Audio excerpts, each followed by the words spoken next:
Hello again, folks. We continue our series on how we fight against materialism, how we activate our pieces, and how we can give up material to coordinate our pieces and make them happy. This is a big problem for many players. We humans tend to have materialistic biases. We want to cling onto our pawns. We don't want to give up material. But chess is a beautiful game that sometimes requires you to give up material to achieve beautiful harmony and quality between your pieces. Okay, so let's start with this position. It's black to play. It's an easy position to start. I want you to find a winning continuation for black.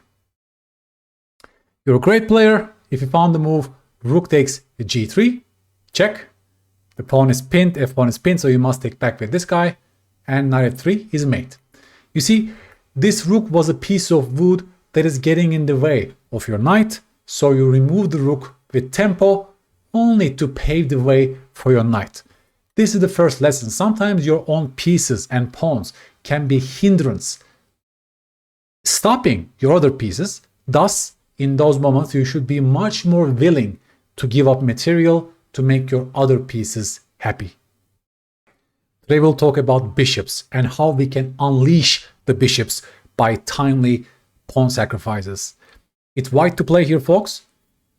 We have an opposite color bishops on the board. We are down a pawn. I want you to formulate a good plan for white. How would you trade this position? Take your time. You can stop the video here. Folks, congratulations if you found the move e6. This is a great move that activates your queen. And since you have the opposite color bishops on the board that favor the attacker, you will start an attack on the dark squares against the black king. And this pawn was only a piece of wood that was getting in the way of your queen. Your queen becomes happier as a result. If you did not play this move, then black could have played bishop e6 and would have defensive resources after h6. Right? This king will save and hide on h7. Black has an extra pawn. The queen will join the defense at some point, and it's much more difficult for white to play. But by timely pawn move e6, you're disrupting black's coordination. After rook e6, can you find the next move?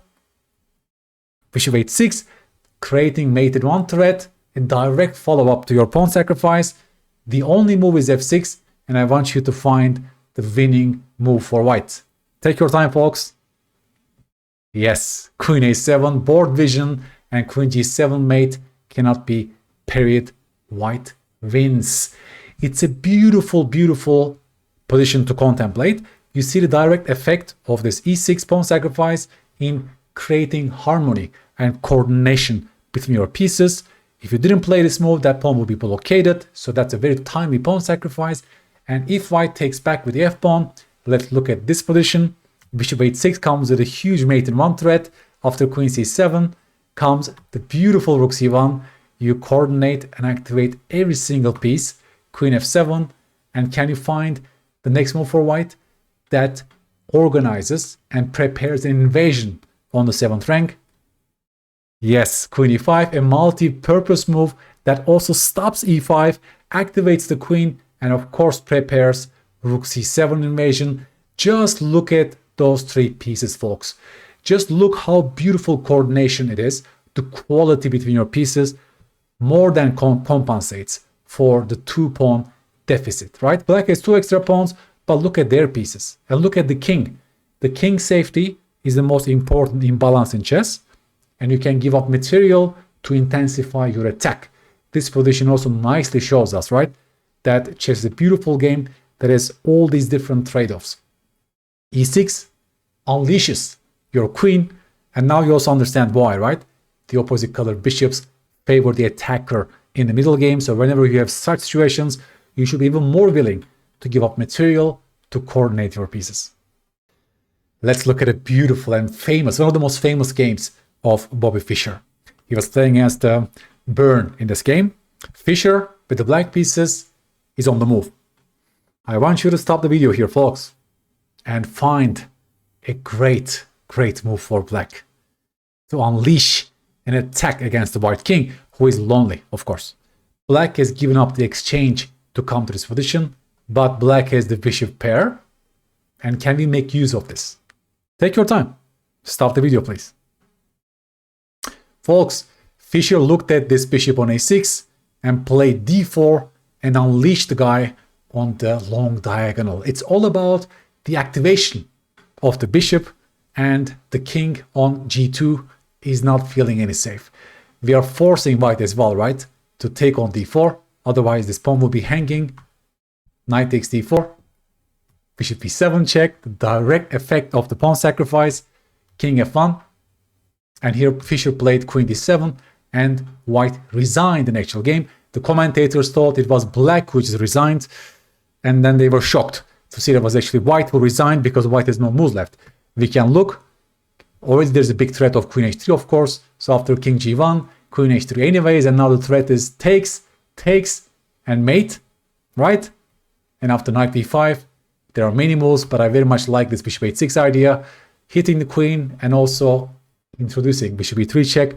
Look at those bishops, folks. Look at those bishops and how the pawn sacrifice paved the way for this d4. We can look at one more line here. If, for example, the king went to g1, can you find a beautiful finish for black here, folks? It's a combination for black. Maybe some of you have seen this pattern before, but take your time. Please stop the video. Beautiful. Bishop takes d4, queen takes d4. The next move, bam, rook e1 check, right? Removing the defender of the queen. King f2, takes, and it's black who ends up with extra material. So after bishop b7 check, king g1 is not possible. Hence, king f1 was the game continuation, but after queen d7, again, look at the coordination and beautiful harmony between the black pieces, and look at how unsafe the white king is, and look how the bishop got unleashed as a result of the beautiful awakening pawn sacrifice, positional pawn sacrifice, d4. Center of the board, when center of the board is cleared, definitely the bishops like that, right? Just look at those slicing bishops in both diagonals. And again, right, by studying those games, you internalize, you learn those lessons, that sometimes your own pawns are just a piece of wood. You might say this pawn is a piece of wood that is getting in the way of our bishop. Thus, Fischer has no problems in giving up that pawn, and I hope it will also become easier for you to say no to material, give up them for the sake of your piece activity and coordination. And many openings also feature such long-term positional pawn sacrifices. That's one of the crazy lines in the Grünfeld. It's black to move. If you look at the king's folks, they have castle on opposite flanks, which means it's all about dynamism, attack, timing, and tempo. An attack that will decide this game, okay? So this is the major imbalance. They want to attack you on the king side. If you wait, white will coordinate. Yeah, there are so many potential attacking chances for white. So black has to be even more willing to sacrifice material to activate their pieces ASAP. Given this orientation phase, folks, please tell me a good-looking move for black. That's a theoretical move, but I want you to understand why and describe to me in words why that move should be good. Please stop the video. Folks, you're a great player if you played the purely positional pawn sacrifice e4 to unleash your bishop on the long diagonal, right? This pawn was a piece of wood that was getting in the way of your bishop. You open it up simply by this pawn sacrifice and you take the initiative. If you go for knight a4, this looks like a, let's say, a logical move as well to remove the defender. Well, you tell me what white will do. Yes, knight e4. He will simply exchange the knights on e4 and thus leave your bishop terribly stuck on the g7 square. Instructive, very instructive moment here, folks. Here you were facing this positional threat of knight e4, let's say, and your bishop definitely doesn't want to see this, right? You also now have to be very careful against bishop c4 invasions. Knight f3s are coming, knight g5s are coming. It's not fun to play this position with black. So e4 is by far the main option for black, but I don't want you to memorize this move if you're going to play Grünfeld. I want you to deeply engage in the reasons why, okay? And after f takes e4, there are many moves. For example, knight g4, we end up in one of the most complicated Grünfeld positions, queen e8, knight f3, rook f7, and after queen e1, let's say rook c5, right? We end up in this extremely unclear, dynamic, and sharp position, but at least your bishop is a beautiful piece. You can definitely use that piece in the long run to attack against the white king, and the game goes on, right? The game goes on. You have chances. But if you miss this opportunity, then you might end up in a bind that it's only white who is playing for an attack. I will show you guys one of the most amazing games that is played by Alekhine. It's white to play here. Please take your time. White is an extra pawn right now, right? But black wants to do this. Knight d7 to e5.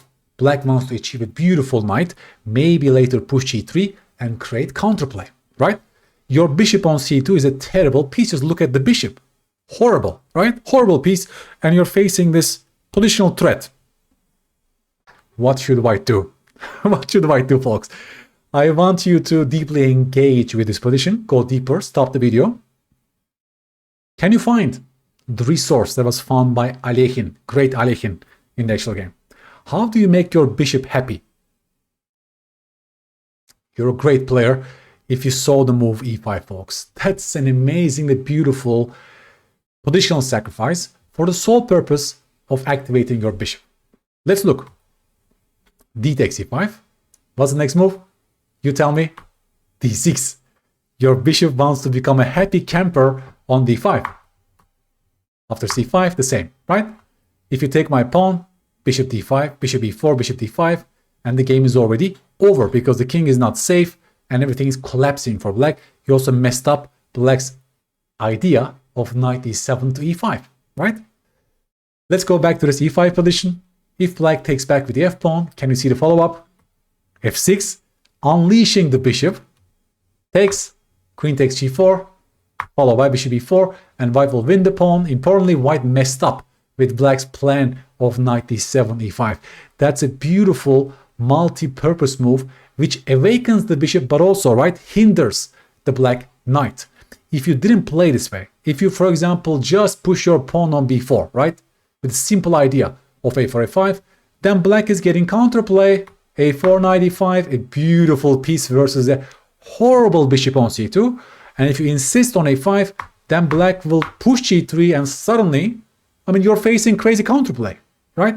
It's actually white who needs to find a perpetual check because now you're facing enormous threats. Thus, white needs to go for a perpe in this position, right? So Alekhine saw all this. Alekhine has a great sense of timing. He's looking at the opponent's ideas and he's willing to sacrifice material to make his bishop happy. e5, attacking the strong point, impossible looking move, but masters, right? They are very flexible. They are looking at impossible looking moves, but they internalize, they prioritize their piece activity. They want to make their pieces happy, and that dictates their pawn play. If you look at masters pawn play, it's almost always guided by the piece activity and restriction. And that's also what I talk about in two of my Chessable courses, the art of awakening pieces and the art of burying pieces. This position is also in my course, the art of multi-purpose moves, because that's such a multi-purpose move that hinders black's options but also activates the bishop. Can we play chess like this? How beautiful that would be to play a game like this, right? But in my courses, I want to drill those lessons so it becomes easier for you to give up material, to change your perception in chess, because that's exactly what it involves, right? You want to change your perception. Alekhine actually won the game like this, b7, and black resigned because if the queen takes the pawn, queen g8 mate. Otherwise, right, this queen e8 decides. Look at the bishop. Look what a monster he's created as a result of the pawn sacrifice. This bishop was the most terrible bishop in the world a few moves ago, and after a couple of moves, the bishop ended up in this beautiful post on d5, and Alekhine won the game by piece activity and coordination. I will leave you guys with a homework position here. Black to play, Navarra played d5 to activate his bishop. He wants to activate the bishop on long diagonal. White went e5 in this position. So I want you to stop the video and look at the position. Please tell me, what should black do in this position? Try to apply what you learned today. Prioritize your piece activity. Look at the imbalances. Black has the bishop pair. Black has an unopposed light square bishop. What does the opponent want to do? Can you hinder the opponent's plans, but also improve your position? Can you activate your pieces? Right? Ask yourself these questions, and I'm sure you'll find the great positional move that was found by a great player, David Navarra. The lesson of today is very important. I'm also working on a Chessable course about this. It's about material, quality, and time that will be published sometime this year. It's about the connection between material, quality, and time in chess, and I want to change your perception. I want to make it easier for you to give up material, to open your mind to sometimes perceive your pawns or pieces as a mere hindrance that is getting in the way of your other pieces. This is very important. Master games definitely help you with this. If you really deeply engage in some of those instructive master games that feature those pawn sacrifices, then there's a higher chance that you can also consider those moves in your games. I'm sure it's difficult for many humans, right? Because we have these materialistic tendencies. We don't want to give up material in life. We don't want to lose money for no reason. But chess is a beautiful and deep game that sometimes requires you to give up material. You can look at Alekhine's games, Garry Kasparov's games, Mikhail Tal's games to learn more about this. But it's not only about these crazy attacking games, but also, right, positional sacrifices. Sometimes you can sacrifice pawns for positional reasons that has long-lasting ramifications. Okay? If you like this video, folks, please give me a like and subscribe, and give me feedback on YouTube how you like these videos. I will give you more of such positions that involves sacrifice and piece of wood concepts. And if you want to explore more of these subjects, by the way, the art of awakening pieces on Chessable offers you great chances to drill those lessons.